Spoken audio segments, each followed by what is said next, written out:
O livro dos Salmos é uma coleção de 150 antigos poemas hebraicos, canções e orações que vêm de todos os períodos diferentes da história de Israel. Muitos desses poemas estão relacionados com o rei Davi, 73 na verdade, e ele era conhecido como um poeta e arpista. Mas há muitos autores diferentes por trás desses poemas. Há os poemas de Asaf ou dos filhos de Corá, e alguns são de outros líderes de adoração no templo. Até mesmo Salomão e Moisés têm seus próprios poemas, e quase um terço deles são anônimos. Muitos desses poemas vieram a ser usados pelos coros que cantavam no templo de Israel, mas o livro dos Salmos não é um livro de hinos. Em algum momento no período após o exílio de Israel na Babilônia, esses antigos poemas foram reunidos e intencionalmente organizados no livro dos Salmos antes de nós. E ele tem um conceito muito original e uma mensagem que você não vai notar a menos que leia do início ao fim. Para ver como o livro de Salmos é projetado, é muito mais útil começar do final. O livro conclui com 5 poemas de louvor ao Deus de Israel. E cada um começa e termina com a palavra aleluia, que é hebraico para uma ordem, para dizer a um grupo de pessoas para louvar a Yah, que é a abreviação do nome divino Yahvé. Esse é um ótimo arranjo de 5 partes e parece que alguém está nos dando uma conclusão para o livro. Por isso a pergunta: o livro tem algum outro sinal de conceito intencional? Se prestar atenção aos títulos dos poemas, você notará que em 5 lugares os tradutores da Bíblia colocaram os títulos livro 1, livro 2, livro 3, livros 4 e 5 em vários pontos. E isso divide o livro em 5 grandes seções. A razão para isso é que o poema final de cada uma dessas seções tem um final muito semelhante que parece uma adição editorial. Diz algo assim: que o Senhor, o Deus de Israel, seja abençoado para todo sempre. Amém e amém. Então, o livro tem uma conclusão. Ele tem uma organização interna em 5 partes principais. E então, o lugar natural para irmos a partir daqui é para o começo procurando uma introdução. E o que encontramos? Salmos 1 e 2, que estão fora do livro 1, porque a maioria dos poemas do livro 1 está ligada a Davi, exceto os Salmos 1 e 2, que são anônimos. Salmo 1 celebra como uma pessoa que medita na Torá é abençoada, lendo-a em oração dia e noite e depois a obedecendo. A palavra Torá significa simplesmente ensinar, e mais especificamente se refere aos 5 livros de Moisés que iniciam o Antigo Testamento. E aqui, na verdade, a palavra parece ser usada com os 2 significados em mente, o que explica porque ela tem 5 partes principais. O livro dos Salmos está sendo oferecido como uma nova Torá, que ensina ao povo de Deus a prática da oração ao longo da vida, enquanto se esforçam para obedecer aos mandamentos de Deus dados na primeira Torá. O Salmo 2 é uma reflexão poética sobre a promessa de Deus ao rei Davi, de 2 Samuel capítulo 7, que um dia um rei messiânico viria e estabeleceria o reino de Deus sobre o mundo, derrotaria o mal e a rebelião entre a nação. O Salmo 2 conclui dizendo que todos os que se refugiam no rei messiânico serão abençoados, precisamente a palavra usada para abrir o Salmo 1.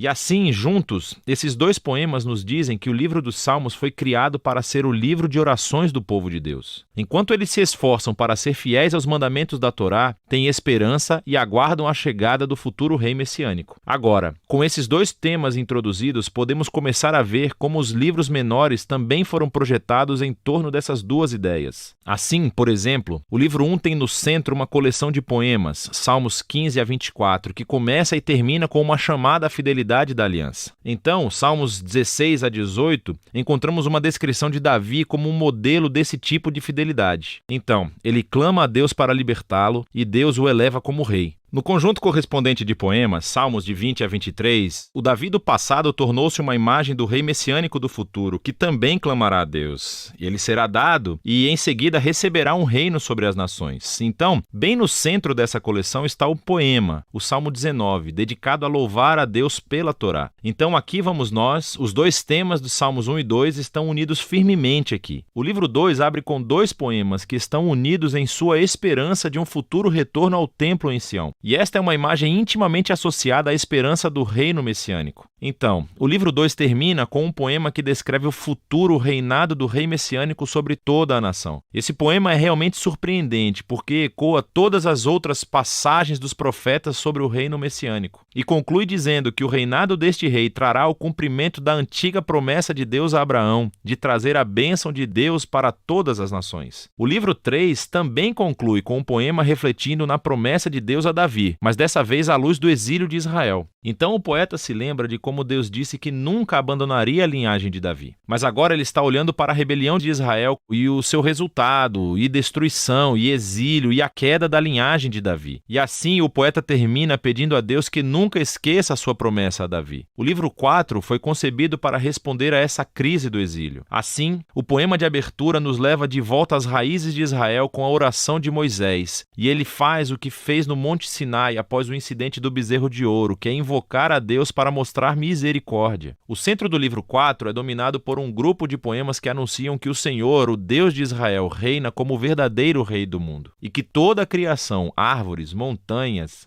rios, todos são convocados para celebrar esse dia futuro, quando Deus trará a sua justiça e reino sobre todo o mundo. O livro 5 abre com uma série de poemas que afirmam que Deus ouve os gritos de seu povo e um dia enviará o futuro rei para derrotar o mal e trazer o reino de Deus. Esse livro também contém duas coleções maiores, uma chamada de Hallel e outra chamada de Cânticos de Peregrinação. Cada uma dessas coleções conclui com um poema sobre o futuro reino messiânico. E essas duas coleções juntas sustentam a esperança de um futuro ato de Deus semelhante ao Êxodo para redimir o seu povo. E então, entre eles está o Salmo 119, o poema mais longo do livro. É um poema de alfabeto, onde cada linha começa com uma nova letra do alfabeto hebraico e explora a maravilha e o dom da Torá como a palavra de Deus para o seu povo. Então, aqui vamos nós. Os temas dos Salmos 1 e 2, Torá e Messias, combinam todos juntos aqui no livro 5, o que nos leva de volta a essa conclusão de 5 poemas. No poema do centro, Salmo 148, toda a criação é convocada para louvar o Deus de Israel, porque, como está escrito, ele levantou um chifre para o seu povo. O chifre aqui é uma metáfora do chifre de um touro erguido em vitória, e essa imagem ecoa de volta a mesma imagem usada na canção de Ana para o capítulo 2 de 1 Samuel, mas também para o Salmo 132 anterior. O chifre é um símbolo para o futuro rei messiânico e a sua vitória sobre o mal é uma conclusão apropriada para esse livro incrível. Aqui está mais uma coisa que você provavelmente não notará se não ler esse livro em ordem. Há muitos tipos diferentes de poemas no livro dos Salmos, mas todos basicamente se enquadram em duas grandes categorias: poemas de lamentação ou poemas de louvor. Poemas de lamentação expressam dor, confusão e raiva sobre quão horrível o mundo é e quão horríveis são as coisas que estão acontecendo com o poeta. E assim, esses poemas chamam a atenção para o que há de errado no mundo e pedem a Deus para fazer algo sobre isso. Há muitos deles no livro, o que nos diz algo importante, que a lamentação é uma resposta apropriada ao mal que vemos em nosso mundo. Mas o que você notará é que os poemas de lamento predominam no início do livro, nos livros de 1 a 3. Mas preste atenção, pois você também verá poemas de louvor ocasionalmente. Os poemas de louvor são poemas de alegria e celebração, e chamam a atenção para o que é bom no mundo e recontam as histórias daquilo que Deus fez em nossas vidas e agradecem a Deus por isso. Nos livros 4 e 5, você notará que os poemas de louvor chegam a superar os poemas de lamentação. E tudo culmina nessa conclusão de aleluia em 5 partes. Então, essa mudança de lamentação para louvor é profunda e nos diz algo sobre a natureza da oração, à medida que esperamos pelo reino messiânico, como o livro nos ensina a fazer.